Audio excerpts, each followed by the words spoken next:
est de 1102 cas confirmés, 44 décès, 146 personnes guéries et 747 patients en bonne évolution. 461 cas suspects sont en cours d'investigation.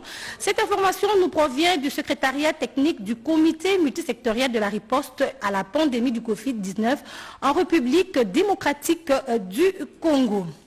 Le président de la République, Félix-Antoine Tshisekedi, s'est entretenu à la Cité de l'Union africaine avec le docteur-chercheur congolais Jérôme Mouniangui. Ce dernier compte participer à la couverture santé universelle et mener ses recherches au pays. Kibambe Somoïsa nous fait le récit. Je suis un enfant qui rentre officiellement dans la maison de son père. C'est en ces mots que le docteur Jérôme Mouniangui s'est exprimé ce mardi 12 mai 2020 à la Cité de l'Union africaine où il a eu des entretiens avec le président de la République Félix-Antoine Tshisekedi Tshilombo. Il a regagné la RDC, son pays, à l'invitation du chef de l'État qui, a-t-il souligné, est très attentionné par ses recherches menées sur la malaria et le Covid-19. Jérôme Mouniangui entend mener désormais ses recherches en RDC en partenariat avec des instituts de recherche et des chercheurs congolais et internationaux. Le président de la République a promis de nous accompagner dans nos recherches devant aboutir à un produit fabriqué par les Congolais en RDC, a indiqué le docteur Mouniangui. Le président de la République a été très attentif à tous les travaux de recherche que nous avions menés depuis la malaria et ce que nous aimerions faire avec le Covid-19. Donc j'étais vraiment très content, très soulagé que le président de la République soit vraiment attentif et pour cette question de l'artémisia. C'est sous l'impulsion du président de la République via la task force qui est dirigée par Dr Roger Kamba. Il y a eu une invitation pour rentrer dans mon pays et tout a été bien organisé avec, je suis venu dans un jet et bien encadré et sécurisé par le président de la République et je suis heureux aujourd'hui de retrouver la terre de mes ancêtres et surtout continuer mes recherches ici en République démocratique du Congo. Ce que la population peut attendre, c'est juste le résultat des recherches. Donc un chercheur n'est pas quelqu'un qui prédit. Et un chercheur travaille d'abord et il présente le résultat de ses recherches pour que la population consomme un très bon produit. Et c'est ça même ce qui nous a beaucoup plus touché que le chef de l'État, le président de la République accepte de nous accompagner dans les recherches pour que nous ayons un produit ou des produits faits par des Congolais et fabriqués en République démocratique du Congo. Je demanderai juste à la population d'attendre le résultat de recherche. J'ai quitté le pays et définitivement, parce que j'ai quitté toujours le pays, je suis parti et j'ai étudié en France, j'ai étudié au Canada, mais je rentrais toujours dans mon pays pour faire mes recherches dans mon pays. Voilà, je crois que nous sommes là et nous allons juste apporter notre petite pierre à l'édifice et surtout dans la lutte contre les maladies et dans la couverture de l'universel de maladies qui est dirigée par Dr Kamba pour qu'on apporte juste un soulagement à la population congolaise avec des recherches qui sont menées au Congo en partenariat bien sûr avec d'autres grands instituts de recherche et des chercheurs congolais et internationaux. Le professeur Cachemire Bolongele Eberande assure désormais l'intérim du directeur du cabinet du chef de l'État. Le porte-parole du chef de l'État a rendu public le communiqué de la présidence. On l'écoute. Pour vous dire que consécutivement à l'empêchement circonstanciel de son Excellence, Monsieur le chef de l'État, l'honorable Vital Kamerhe Loi Kanyingini Kingi, son Excellence, Monsieur le Président de la République, charge conformément à l'article 9, alinéa 1er de la décision 09001 du 26 février 2009 portant règlement intérieur du cabinet du Président de la République, Monsieur le professeur docteur Désiré Cachemire Kolongele Bérande, directeur de cabinet adjoint chargé des questions politiques, administratives et juridiques, d'assumer l'intérim du directeur de cabinet du chef de l'État. Les députés nationaux vont se réunir demain mercredi 13 mai en plénière sous un format réduit. Le procureur général près la Cour de cassation sera l'invité des élus du peuple qui envisagent d'ouvrir une instruction à charge d'un ministre du gouvernement. On écoute le rapporteur de la Chambre basse au sortir de la conférence des présidents au micro de Sylvie Mouemou. À la conférence des présidents de cet après-midi, il a été question d'enregistrer au calendrier de la session de mars de nouvelles matières. Parmi ces nouvelles matières, il y a lieu de relever la demande provenant du procureur général près la Cour de cassation, qui a saisi l'Assemblée nationale par le biais de son bureau pour demander l'autorisation d'instruction judiciaire à charge des membres du gouvernement. La conférence des présidents a adopté ces points et a décidé de recevoir bien évidemment le procureur près la Cour de cassation pour la présentation de son réquisitoire. Il a été aussi question de discussions autour de la mise en place des commissions d'enquête parlementaire. Et à ce sujet, un débat où laisser dégager et il a été retenu que la commission défense et sécurité procédera dans les jours qui viennent à l'audition des ministres ayant la sécurité et l'ordre public dans ses attributions pour le cas d'insécurité avérée telle que vécue ici à Kinshasa, dans le Haut-Katanga, Ituri, Nord Kivu et un peu partout au Congo, dans le Congo central où ces questions d'insécurité troublent la paisible population, surtout en cette période d'état d'urgence sanitaire. La plénière pour la présentation du réquisitoire du procureur général de la Cour de cassation intervient demain à 13h.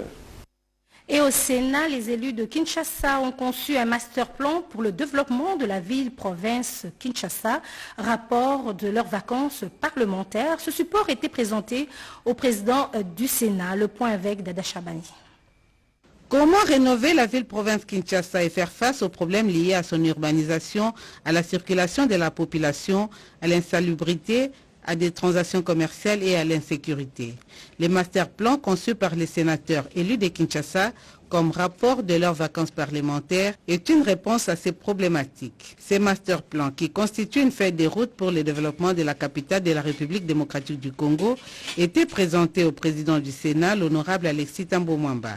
Le président de la Chambre haute du Parlement, qui a la mission régalienne de booster le développement des provinces, a apprécié à sa juste valeur cette initiative, comme le confirme le sénateur Didier Moumengi. Le rôle du Sénat se conforme à la volonté de la Constitution. En tant que haut représentant des provinces, le Sénat va accompagner la province de Kinshasa, la ville-province de Kinshasa, en ce qui nous concerne, dans l'élaboration de ce master plan. Et notre groupe sénatorial va édicter, contribuer à travers notre rapport les éléments prospectifs que nous avons consignés dans notre rapport, les apporter aux autorités urbaines en tant que promontoire de province pour que ce que le président du Sénat a donné comme ambition de cette législature se fasse à travers des projets concrets, c'est-à-dire renforcer la décentralisation et permettre le décollage du développement local.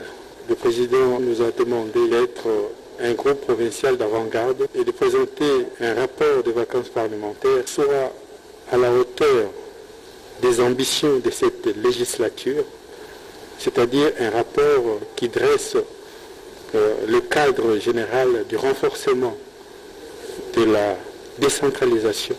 Et notre rapport est une illustration de ce master plan que nous voulons réaliser pour la ville de Kinshasa, pour que le processus de développement local s'enclenche à Kinshasa comme un modèle pour toutes les autres provinces. La province du Haut-Lomami est en proie à l'insécurité. Le caucus des élus de cette province ont présenté la situation au chef du gouvernement, Ilukamba, sur la baisse du prix du carburant à la pompe. La ministre de l'économie a saisi le gouverneur pour que cette mesure impacte les prix du transport.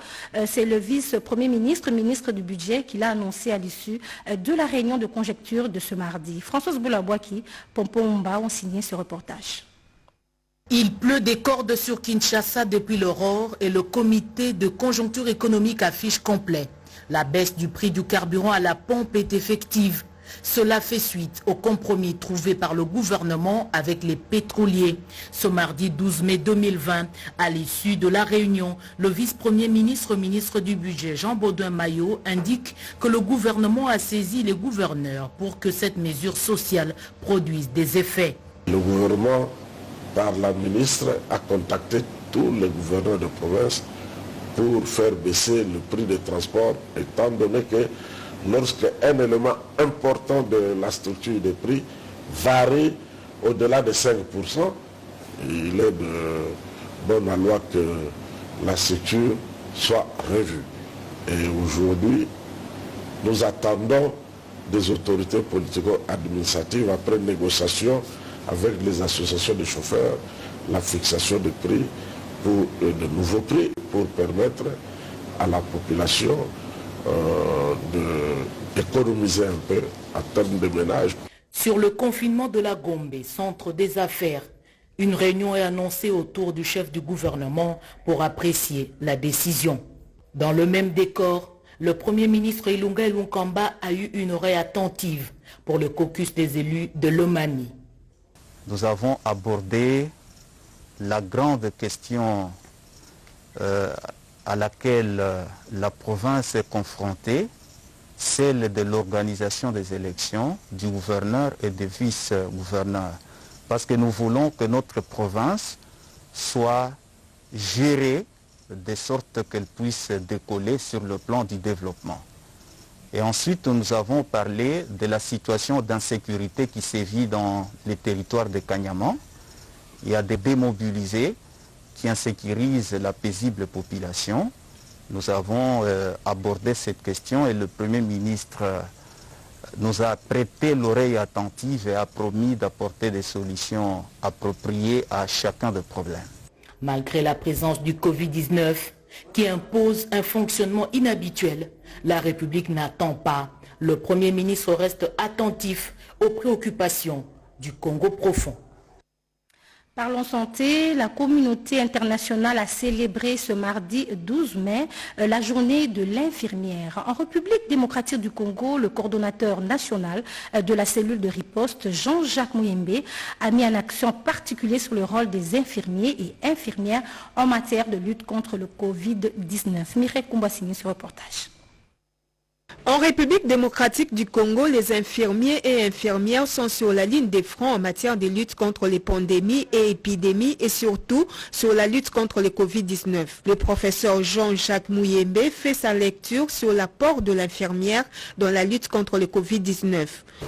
Si je me rappelle l'épidémie de Yamboukou en 1976, ceux qui étaient au front, c'était les infirmiers et les infirmières qui s'étaient infectés en soignant les malades. Aujourd'hui, nous avons le Covid, ce sont les infirmiers et les infirmières qui sont au front. Et donc, vous avez un rôle important parce que vous êtes au front. Au cours de cette célébration, ce mardi 12 mai de la journée mondiale de l'infirmière, le président national de l'ordre des infirmiers en République démocratique du Congo, Komba Djeko, n'a pas tari d'éloge quant à l'exercice de la profession infirmière en République démocratique du Congo. Sans les infirmières et les sages-femmes, nous n'atteindrons pas les objectifs de développement durable et de couverture sanitaire universelle, a déclaré le directeur général de l'OMS. Nous sommes la clé de la réalisation de l'objectif de couverture sanitaire universelle fixé par l'OMS, par le rôle crucial que nous jouons dans la promotion de la santé, dans la prévention des maladies et dans la fourniture des soins de santé dans tous les contextes. Une structure internationale a remis des kits pour lutter contre le Covid-19 réceptionnés par le secrétaire général à la santé. Regardez. Les gestes de bonne volonté et des partenariats en cette période de pandémie de coronavirus se poursuivent. C'est le cas de les dire avec les dons de World Vision au ministère de la Santé de la République démocratique du Congo. La pluie qui s'est abattue ce matin sur la ville de Kinshasa n'a pas empêché la directrice nationale des Visions mondiales en RDC, Anne-Marie Connor, de procéder à la remise d'un lot important de matériel de protection contre le coronavirus au secrétaire général à la santé, le docteur Yuma Ramazani, représentant personnel du ministre de la Santé, le docteur Etienne Ilongondo. Il s'agit des gants, des savons liquides, des mouchoirs papier et des lingettes. C'est la participation de la Direction nationale des Visions mondiales en RDC aux efforts collectifs de lutte contre le Covid-19. Un don qui trouve une place dans les dispositifs des ripostes mis en place contre cette pandémie. Le secrétaire général à la santé a remercié Vision mondiale pour cet acte de soutien au gouvernement congolais. Je voudrais donc, au nom de son Excellence, Monsieur le Ministre, remercier ses partenaires très sincèrement parce que cet appui va absolument apporter un plus dans la riposte et pourquoi pas aussi dans la préparation de cette pandémie.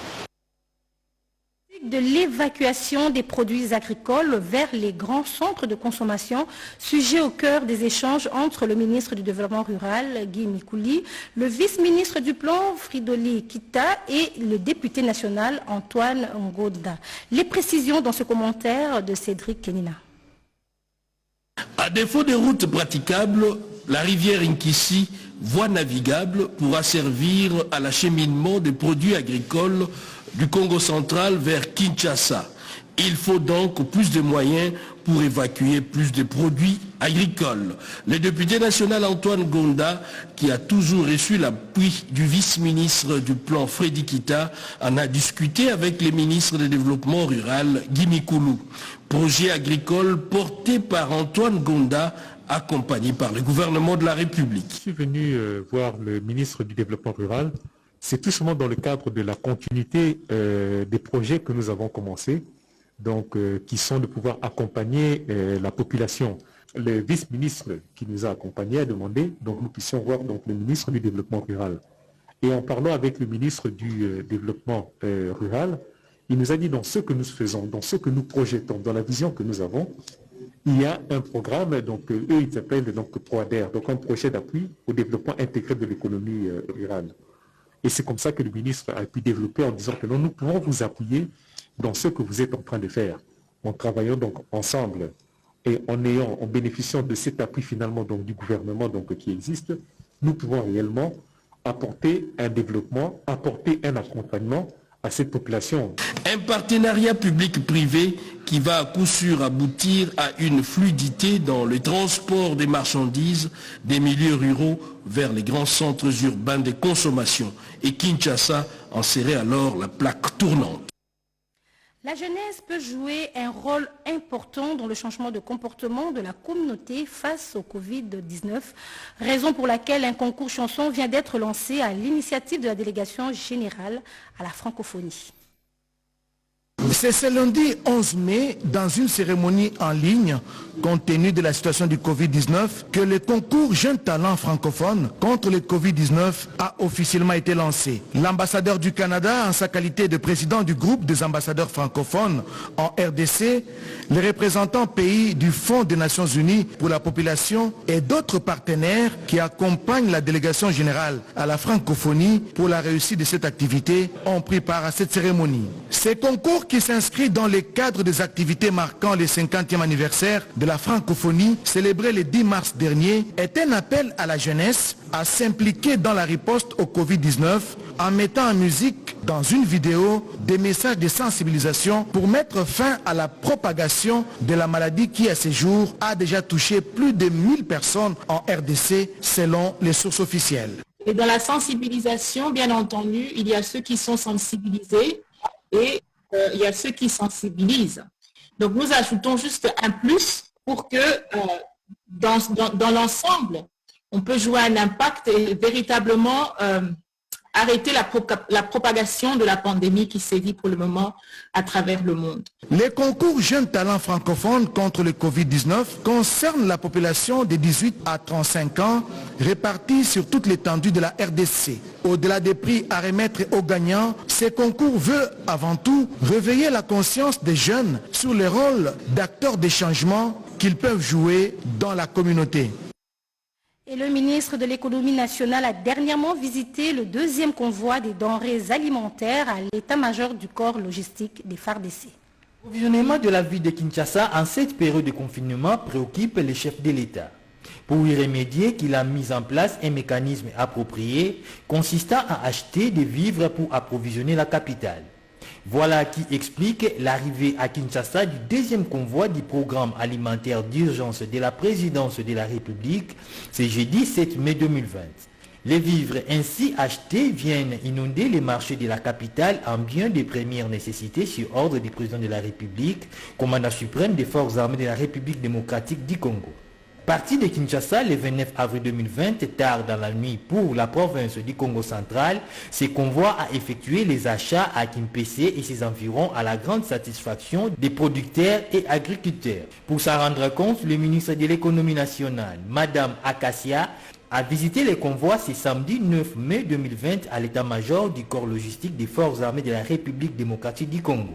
Donc nous sommes ici pour rassurer la population congolaise que nous soutenons ce programme afin de pouvoir rassurer le peuple. Ça fait partie des programmes d'urgence mis en place par le gouvernement pendant cette période difficile de Covid-19 qui chamboule l'économie de manière générale.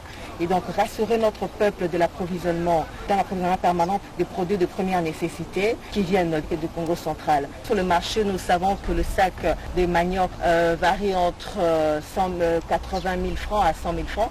Mais eux, ils vont vendre ça à 46 000 francs, à 50 000 francs. Donc voilà, il y a une certaine baisse de ce produit. Et si nous le faisons de manière régulière, nous allons rassurer l'approvisionnement national. En effet, la vente publique interviendra ce mercredi 13 mai 2020 dans 3 marchés, à savoir Zigida, Ngaba et Mateti. A noter que les premiers convois étaient vendus au marché. 3 centres médicaux et le marché de Montbéliard viennent de bénéficier de kits sanitaires, masques et désinfectants, dont du vice-ministre des Finances. C'était dans la commune de Limité. Regardez. Génération Tshisekedi, coordonnée par Matam Melanga Junior, ne ménage aucun effort pour accompagner le gouvernement dans la lutte contre le Covid-19. Après plusieurs communes de Kinshasa, c'était les tours de Limité de bénéficier des kits sanitaires. À la tête de la délégation, David Mihigo, secrétaire général adjoint, qui a remis à titre symbolique des lave-mains, désinfectants et masques dans plus de 3 centres de santé et 2 marchés de Montbéliard. Nous vous allons mettre à votre disposition quelques effets pour vous permettre de vous laver les mains régulièrement. Parce que dans le cadre de ces mesures qui ont été édicté par le chef de l'État, on a mis en exergue le fait que la maladie à coronavirus s'est transmise plus souvent lorsqu'on avait les mains qui étaient sales, qui étaient infectées. Et en plus de ça, nous avons mis également à votre disposition quelques masques. Alors la particularité de ces masques que nous vous amenons cet après-midi, c'est que ce sont des masques réutilisables. Il vous suffit juste de les laver et de prendre les soins de les repasser. Et lorsque vous ne savez pas les repasser, vous pouvez juste les désinfecter à la vapeur. Donc vous pouvez les mettre indéfiniment. Mais ce qu'il faut noter est que vous devez éviter de vous transmettre les masques déjà utilisés les uns aux autres. De leur côté, les bénéficiaires n'ont pas manqué de remercier les membres de cette structure affiliée à l'UDPS qui ne cesse de militer en faveur de la population congolaise. Au nom de la sœur gestionnaire, au nom du personnel et du mien propre, nous vous remercions et nous vous demandons de transmettre les mêmes remerciements à la hiérarchie. Je crois que nous restons du cœur fidèle ensemble pour combattre la pandémie. Rappelons que la République démocratique du Congo compte à ce jour plus de 1000 cas testés positifs de coronavirus. Fin de ce journal et merci de l'avoir suivi. Une autre édition d'information revient à minuit avec Malumbela. D'ici là, restez chez vous.